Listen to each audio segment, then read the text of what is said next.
Welcome to the Widowed Mom Podcast, episode 280, Widows Unfiltered, an interview with Jenny Douglas. Welcome to the Widowed Mom Podcast, the only podcast that offers a proven process to help you work through your grief, to grow, evolve, and create a future you can truly look forward to. Here's your host, Master Certified Life Coach, Grief Expert, Widow, and Mom, Krista St-Germain. Hey there, welcome to another episode of the podcast. You get to meet the amazing Jenny Douglas today. And I know you're going to like her story. It's going to resonate with you. I've coached with Jenny for a long time. She's an amazing human. You're just going to love her. So I will not bewilder the intro. We'll just jump right into it. So I hope you enjoy my interview with Jenny Douglas. All right. Welcome, Jenny Douglas, to the podcast. I'm glad to have a conversation with you. It feels long overdue. I know. Hello. I miss you. Yeah. Oh, same. So instead of me introducing you and doing a terrible job, let me let you introduce yourself. Tell listeners a little bit about Jenny. I am Jenny, and I live now in San Diego, born and raised in Redondo Beach, a suburb of Los Angeles, California. Youngest of 4 kids, raised in a very structured Catholic household. Went to very structured schools my whole life. Was a dental hygienist. Married for one lovely year out of college, which was a disaster, and was able to get out of that and met John.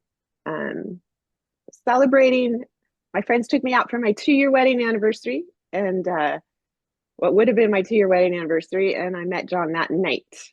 And that was June 8th. And as we go through today, you'll see why June 8th was like such a big deal. So I'd gotten married on June 8th 2 years before. I met John on June 8th, and John passed on June 8th, 34 years later. So kind of a weird date for me. We had a long distance relationship, just LA to San Diego for 3 years. He was truly my best friend. If I had never had that marriage, I never would have dated a guy like John. He was very different than me. I came from structure. He came from no structure. I followed rules. He didn't. He was a prankster. I tend to be a little bit more serious, which I'm working on, but it's just not natural. And he just really smart, great guy, great father. We had 3 kids when I was 32. My second child, my son was 13 months. He came down with a disease called systemic juvenile arthritis, and that forever changed our life. It was a brutal disease. John became not just my husband, my best friend, he became my partner. Ryan was very sick for 12 or 13 years. And we were very isolated. We didn't have personal computers back then. We didn't have texting. So we were isolated. He was on chemotherapy for many, many years. And I went ahead, we had an older daughter, and then we had a younger daughter. When she was born, Ryan was in ICU having surgery and wasn't expected to make it. So John and I got really good at dividing and conquering and really leaning on one another. I gave up my career to take care of all 3 of my kids. And I think, loved being a mom, learned a lot about caretaking, which as a youngster, that wasn't a natural trait for me. I did a lot of volunteer work with my girls, which kind of helped me give back to the community. And then at the time John got sick, I was John and I were brand new empty nesters. So kind of a wham. And then he got sick. We were in Kauai. That January, I had a need to go to Hawaii. My parents had a house in Maui, and I hadn't been back since they had passed away many years ago. And my mom always went on the big island, on the island of Oahu. She always went to this one hotel where you could watch dolphins. And I, for whatever, woke up on a morning in 2018 in January saying, I just need to go to that hotel. And John's like, we can't, timing's not right. I'm like, no, we're going, that was so out of character. We went, it was our 29th wedding anniversary. We hung with the dolphins, and that was probably the last time I saw him smile because he developed a blood clot in his ankle. He had a miserable trip. He had been showing signs of anxiety. His personality was kind of starting to change a few months before that.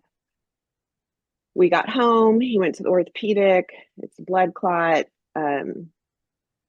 They gave him a boot. He was out by the mailbox. He didn't feel well. And our neighbor, who's a lung heart transplant doctor, who's never home ever, the guy works so much, happened to be outside, and I heard him yelling, and I ran out, and John was having a stroke. So the blood clot had gone to his brain. And that started the roller coaster. He had brain surgery. During brain surgery, they found out he had cancer. He woke up from brain surgery. His entire personality had changed. The loving, he was a hugger. He always told me how amazing I was and how much he loved me. That person just didn't, that person was kind of gone. He was serious. He couldn't read anymore. He couldn't really see much anymore. He couldn't drive. So I feel like I kind of lost John twice. I definitely lost him that day, in a certain kind of way. And over the course of a week, we found out it was stage 4 lung cancer, which came out as a total surprise. He was 57, super healthy. He ate organic his whole life. He exercised every single morning. The guy rode his bike. He was a surfer. He went to the gym. He always weighed 175 pounds, never more, never less. So it came as a big surprise, and he had a pretty tough 11 months. It went to his brain.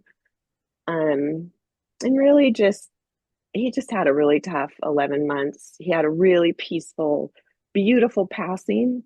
All his kids were there, his family, his friends. It was a beautiful passing. And he died 34 years after I met him on June 8th.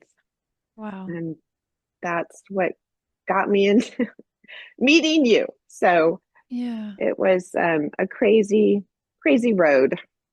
And what was the distance of time between when you felt like you lost him the first time and his, personality changed so much and when he actually died?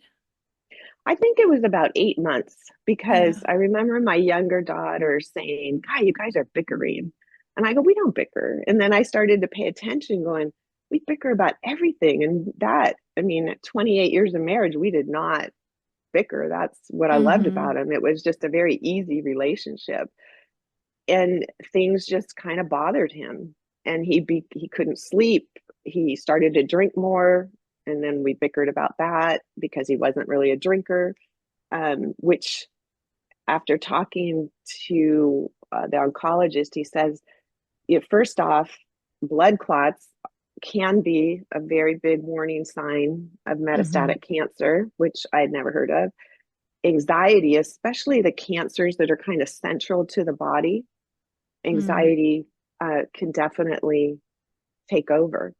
So his family had anxiety, like his dad and a sibling have, you know, I would say kind of severe anxiety, genetic. And I thought, oh, he's just turning into his dad. Or, he just has that Mm-hmm. gene. But it turns out it really probably was the cancer taking over. And the counselor tried to explain it to me, whereas normally if you have a little bit of anxiety, your body is healthy and your body can help you. You have tools, it can help you handle the anxiety. But when your body now has to fight cancer, it just can't help you.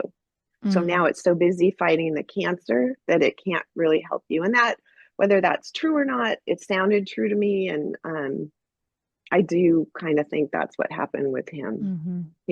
He just couldn't do it anymore. Yeah. What kind of support did you have during all of that for your mental well-being? None. Yeah. none. I had a few neighbors. They would try to walk my dog for me. I had a golden retriever, Yogi, at the time, but Yogi wouldn't go. He was John's dog. He would never go with anyone else. And they would make me some meals. But John, how it affected his brain is he could not leave me. He needed Mm, to be with me. Like, I tried to leave him once, and my daughter called and she goes, all he keeps saying is, "Where's Jenny? Where's Jenny? Where's Jenny?" over and over and over again. And so for really 11 months, I don't think I left him more than a couple hours, a mm, couple of times. So I really didn't. My brothers were really good. They would call, they would visit. And I had some friends that were lovely that tried to help. But as you know, there's just not a lot other people can do when you don't sleep and mm-hmm. you can't really eat properly. And I was gaining weight because I had been, eating gluten free, dairy free, all the stuff and working out. And then, that came to an abrupt halt. So yeah, I didn't feel great. And then I remember one night laying in bed just going, what the heck just happened? Like, Mm-hmm. where am I? How is this happening? And you just Yeah. took one day at a time. That's all I could do. How long was it for you until you kind of started getting some footing again after he died? Well, a couple days after he died, I was blessed with an amazing counselor. I mean, Good. really blessed. Mm-hmm. She's a lot like a coach. And uh, she, that first year, really helped me. But it's funny you use the word footing because I used to run track and would do the sprinting. And my daughters and I were just talking about it during the Olympics last week that when I would do that relay race, I always felt like my feet weren't on the ground, that as I ran as fast as I could, my feet were never hitting the ground. Mm, And I said that's sort of how I felt that first year or two after John died. I just didn't feel like myself. I didn't feel like my feet were on the ground. I felt like I was trying to ride a bike with, like without an arm and without my right arm, without my left leg. Like I was just totally out of balance mm, going down a road. I really struggled with the tunnel. And I think our one of our very first coaching calls was the black tunnel. It was so long and so dark. So I think for me, really feeling Jenny again was mm-hmm. probably year 3. So I'm year Yeah. 5 now. It took me a long time. I think I had complicated grief. I think I never was able to grieve my mom dying because one of the situation, my dad found a girlfriend right away, got married right away, and I just never really was able to process all of that, all the trauma from Ryan being sick. I had, my family, we didn't talk about things ever. Mm, Even my first marriage ended because of some trauma. And okay, you're divorced now, we move on. Like we just don't mm, ever talk about it. And so mm-hmm. I think a lot of that came up for me, Mm-hmm. which I think I took a while to process and understand he was gone. And yeah, it took me at least a year to sort of feel normal. And I remember a friend of mine's husband passed away um, after John died, after a year later, and I had had the 3-year death anniversary of John, and she said, "How are you doing?" And I clearly remember the conversation of saying, "I kind of feel pretty human. I feel Jenny again. Like Mm-hmm. it's taken this long, a lot of work, a lot of time, and I feel part of me emerging, and so much of me that wasn't Jenny before, that had been lost, was being regained, Mm. which was really exciting for me." When you go back and you think about the first kind of 3 years, what are the things that were the most helpful to you? Having a counselor that I Yep. could talk to that kept telling me, I hear this from other widows. She encouraged me to find other widows. A widow reached out to me who I did not know at the time, like the first 2 weeks. And I met with her like every 2 weeks for a long time, whether it was on the phone or we'd go get coffee. A couple of girlfriends that would really reach out and just walk with me and not expect me to talk. That really helped. Mm-hmm. COVID was getting ready to happen. So my kids had moved back in with me, which actually in retrospect was helpful. And then I clearly remember I had moved 3 months after John died. I sold my house. I moved to the beach and I'm walking down the road, and how I do not know, found your podcast. And I had listened to your story. And then the next podcast I had listened to was Pain versus Suffering. Mm. And here I was, 58 years old, and I'm walking down the street with Yogi, and I'm starting to cry because it was about you can have pain, which we do, but you don't need the suffering. And I'm like, you mean other people have critical thoughts like I mean, who knew? Like everybody else is having these thoughts too. It was such an eye opener for me. And I'm like, I don't need to suffer because I was suffering. I had guilt. I had, getting the life insurance check. I literally vomited. It was my just a gut reaction, literally. And I had guilt about that. And I had guilt for that I was the survivor. And I had so much sadness and loneliness that my partner was gone. Yeah, just I don't know, your podcast was probably the most helpful. And I from there I listened to every single podcast. I still do every Monday morning. I listen to it on my walk with my dog now, Moose, and I joined the life coach school, which is where you went to, and the my instructor was Amy, your friend, and she said, you know, she clearly saw me struggling because we'd have to coach each other. And here I am being coached on grief, and these poor women are just learning how to be coaches, and they're handling like really hard stuff. And she said, she was the one who recommended Mom Goes On and trying that out, and which is what I did at a year and a half. I think I was a year and a half into it, and we did an interview back in the day. Yep. And I think I'm selling you on me. Like, I'm like, no, I'm doing it. And you're like, well, what? Da, da, da. And I'm like, nope, I'm doing it. I'm doing it. Like, and you're like, okay. And you're like, if you could do a magic wand, wave a magic wand, what do you want from the program? And my answer, I believe my answer was joy.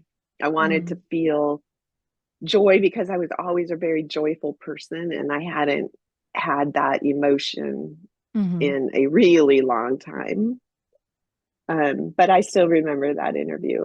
I got off going, oh, I think I was a little aggressive with Krista. Fight like, for I'm what you doing want. this. I love it.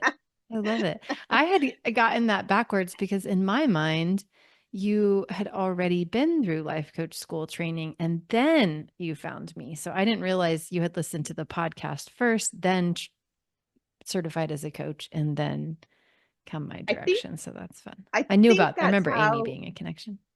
I think that's how I found life coach school, was through your podcast. Through And my then I podcast. started to listen to her podcast, and I was still going to counseling, and she's like, you should go for it. I think you'd be a great life coach. And I learned so much.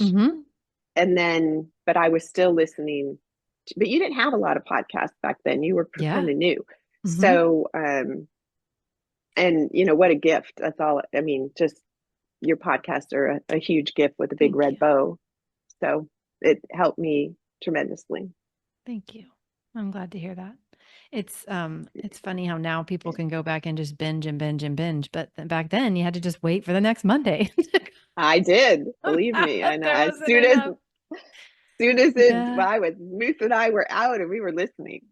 I love it. But which was So, good in a way, because then I could listen all week long and I could kind of mhm, process what you were saying, not just mhm. listen and move on. I actually sat with what you were teaching for a week. So that Yes. that was helpful for me.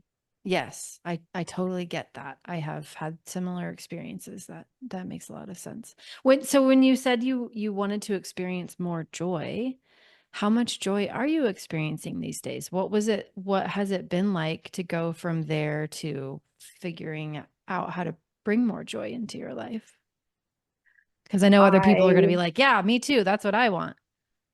It's been a process, a journey, Yeah. um, a 5 year journey. So even on year one, I had bits of joy, but that tunnel was dark. Um, just really going through your program, one, listening to the other women and going, okay, I'm not strange.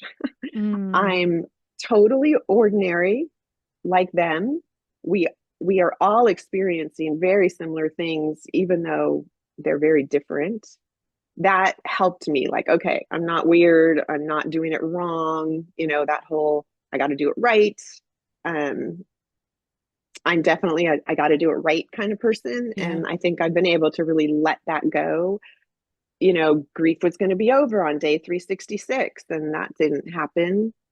Um, I also gained, I think one of the things that has helped me with joy is I wrote a list of what kind of things do I like to do. Mhm. And, I did a lot of self coaching on who am I. And I would just say, okay, today I'm having a bad day.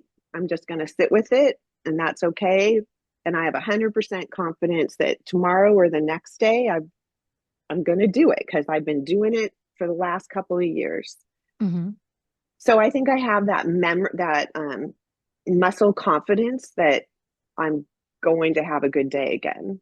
And then Mhm. I just slowly built. I was thinking about this is the one thing I did when I knew I was going to be on your podcast. I did sort of think about there is a statue. I know you've seen the bronze statue of the person sitting. It has a big like square hole. Have you seen that? It's The been on grief Slack, one. Yes, the I Greek have. one, and it's a Mhm. big square hole. Yep. And it has a poem that goes with it. And as much as I love that, I'm like, no, that isn't what I want grief to be. Mhm. And so Moose and I were walking down in town, and there's these beautiful mosaics on the sidewalk. And I happened to see the bronze statue in Slack that day, and in the Mom Goes On group. And I looked at these mosaics on the same day, and I go, that's what I want grief to be like.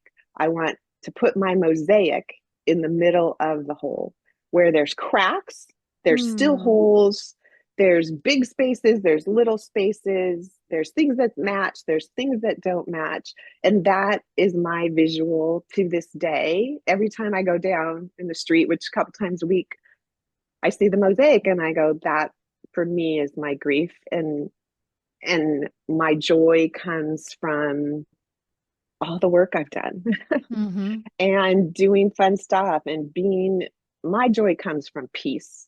I'm very I'm very at peace with where I am right now, which Mhm. has helped. It took me a long time and a lot of coaching, as you know, to get there. So I just I like to travel. I get joy from traveling. I get bummed out when I come home, and I know that, and I know it will always get better. So I allow Mhm. feeling sad when I come home. I even before John died, I would we would travel somewhere, and I'd be sad when I'd come home. Um, I get sad around holidays. I've done some of your holiday classes, which have really helped. I just allow the sadness and then I Mhm. turn it off and I turn my focus to, okay, I want joy. This is what Mhm. I choose to have along with the sadness. I know many of your guests have said the word and. I mean, that you have a Mm. podcast on Mhm. that. It truly is my favorite word. I have it calligraphied in my closet, so I see it every day. And Mm. I've learned that sadness and joy can coexist, and I hang on to that. I think that's really important for people to hear too, because it's so easy to think, well, I want more joy in my life, which means which we then make mean I'm not Mm. sad, when in Yeah. reality, that's not what it's like to be human. We Oh, I can create have, more joy, but yeah, let's let sadness be there too. definitely have many moments of sadness. Um, I've learned, you taught me this, how to be very comfortable being uncomfortable. Mm-hmm. And that is sort of my motto. I'm going on a trip in 2 weeks all by myself internationally for my very first time. And I'm like, I'm going to be really uncomfortable, but I'm just getting good at it. And Yes. then I'm meeting three women who I don't know, and we're going to Morocco together. And I'm like, going to be uncomfortable there too. But I'm Amazing. ready. I'm just ready to do it. And I don't let it stop me. Um, and it's just, I don't know, it's just part of me now. And Mm-hmm. I'm not scared of it. Mm-hmm. Yeah. And I think that's the difference. When I started this road, I was never allowed to feel a feeling growing up. You were weak, you know, just you just didn't do feelings. It was Mm-hmm. generational. It was also how I was raised. And through even the first 2 years of doing your coaching, I did Mom Goes On, and then I've done your masters for a long time. And I was a coach also, and I thought I was doing great with feelings, and I'd fill out my workbook, da da da. And then I think we started a class in January. You and we did a goal setting class, Oh, and mm-hmm. I'm like, yeah, I don't really do feelings. I'm just fooling myself. And so I got real, like, okay, you're doing feelings. So What was I this? What was the difference? Like, how were you onto yourself that you weren't quite where you wanted to be with feelings? And then what did you do? Well, you loved sharing with me that I'm a doer and I live in action. So I could have a feeling and then I would do something about it. Mm-hmm. And that feeling would be better. But the feeling still was there a month later, a week later, a day later, Yeah. whatever it was. I never got to the core part of it. Mm-hmm. And so you challenged me. I think we started with nutrition and health was my goal. And you're like, yeah, Jenny, I don't think that's really your goal. And so I think through that 5 month period, what I learned was I learned to feel worthy of health, feel worthy of love, feel Mm. worthy of me because I'm a caretaker. That was my label. I'm everybody's cheerleader. Yes. That was my role in my family growing up. It was my role in my family with John. I was Ryan's biggest support, his advocate. Mm-hmm. I have a daughter with some learning disabilities. I was her advocate, and everyone's cheerleader. John had his own business. I was there for him, and I never knew how to be there for me. So when he passed, it all came crashing down. I was an Mm-hmm. empty nester, no John. I used to play tennis, but I got injured when John was sick. He fell on me. It Mm. injured my arm, so I couldn't play tennis anymore. So the three things that I could do to take away my feelings were no longer there. And I had to rebuild. I Mm-hmm. think I started at zero and I had to rebuild. And I did all your workbooks. I spent a lot of time going back through the workbooks, listened to podcasts, and just said, now's the time for me. Mm-hmm. And how did I start feeling the feelings? You taught me how to tap, and then you taught us kind of how to tap maybe at a deeper level. Mm-hmm. And I was committed, and I still do it twice a day, tapping every morning, every night. Love. And it would just bring things up that I had no idea were even there. Yeah. Yeah. It can Crazy. open a lot of doors in that way. It opened a lot of doors. Mm-hmm. And since that time, I'm like super into health and nutrition coaching, and it's like all the stuff I struggled with buffering, with Mm-hmm. trying to do to take away the pain is just like gone now. I mean, it hasn't reared its ugly head for me. Mm-hmm. whether it's eating or drinking wine, it's just, I'm very at peace. And I'm, I know I've done the work and I've done it a lot, but I still couldn't have done it without you. Oh, well, So I'm forever grateful, forever s- grateful. I have the best job in the world. I really do. You Like do. I, it's just the best job.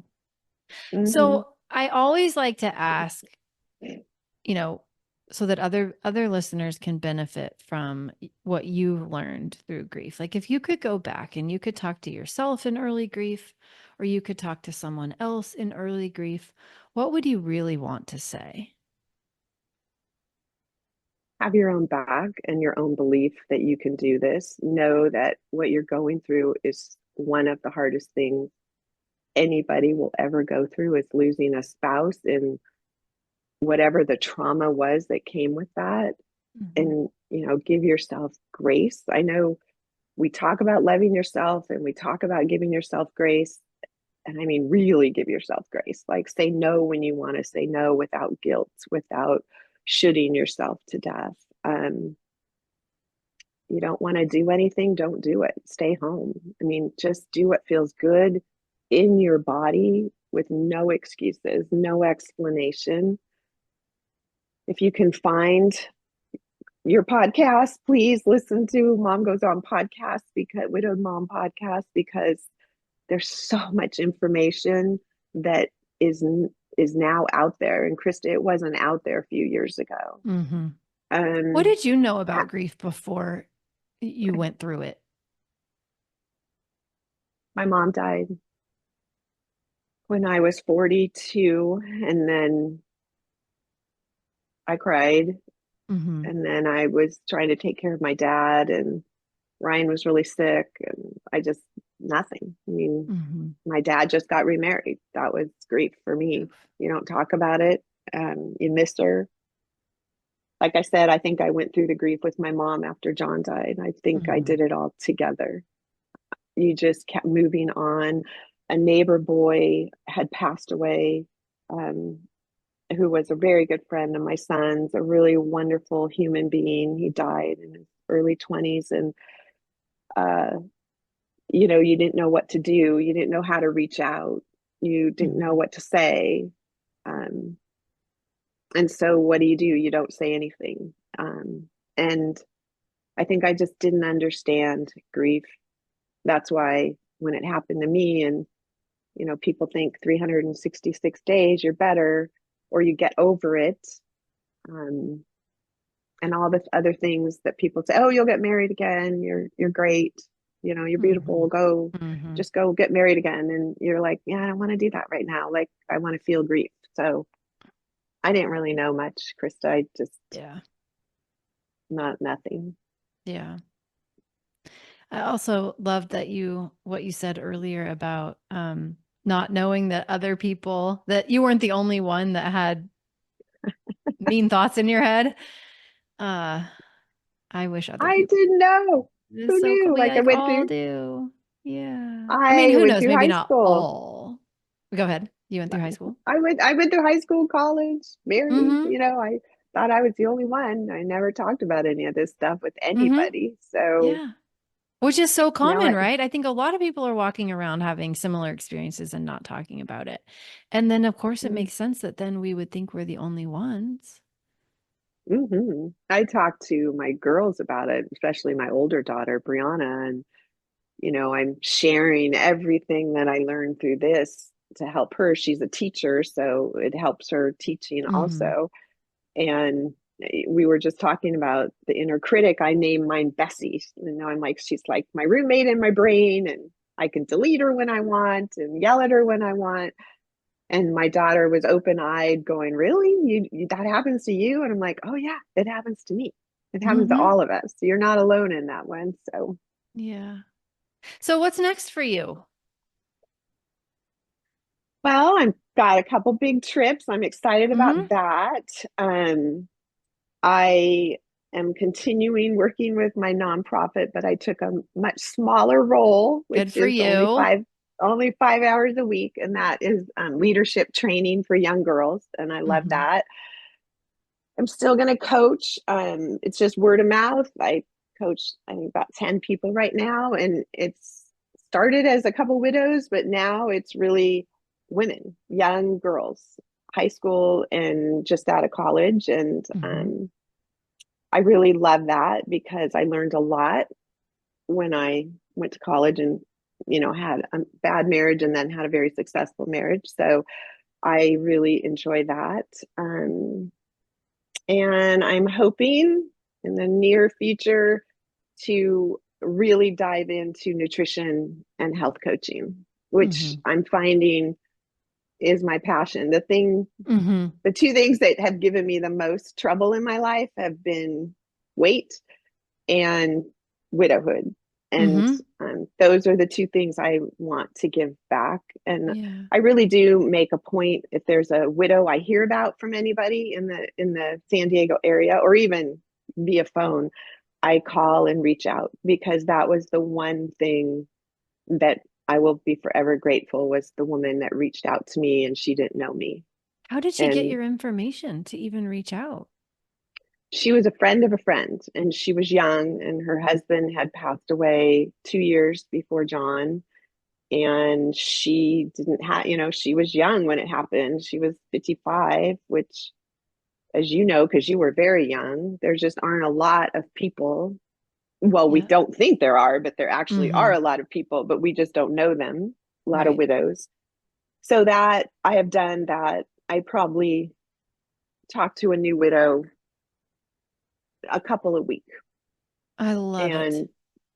and then just get them on your podcast and get them going so that they don't feel so alone. Because You know, and everybody could do that. Like you don't have, you are a coach, but everybody could do that. and I don't coach them. I'm literally Mm-hmm. just talk to them Right, right, and right. listen. Yeah. But I can imagine some people might be listening and thinking, well, she's a coach, so that's okay for her Right. to do, but maybe that's a little bit outside of my pay grade or whatever. But no, like if you're a widow and you've had the life experience, how amazing would it be to have someone like you did reach out and just be a witness to your experience and let you know you're not alone in it. That's lovely. No, I Yeah. definitely think. And just a couple days ago, she's like, were you ever lonely? And I'm like, oh, loneliness was the other thing you coached me on over and over again. That was probably my biggest challenge, because I had never lived alone in my whole life. I think three Mm-hmm. months maybe when I was Yeah. 24. So that, I've always used a big family, lots of people, three kids. So that was a Mm-hmm. challenge. So just knowing that other people have the challenges, and Mm-hmm. that's where your program, I mean, just being in a Zoom room full of, 20 to 30 women who all have experienced similar things. It's Yeah. just, it's a gift, a really Yeah. good So gift. validating.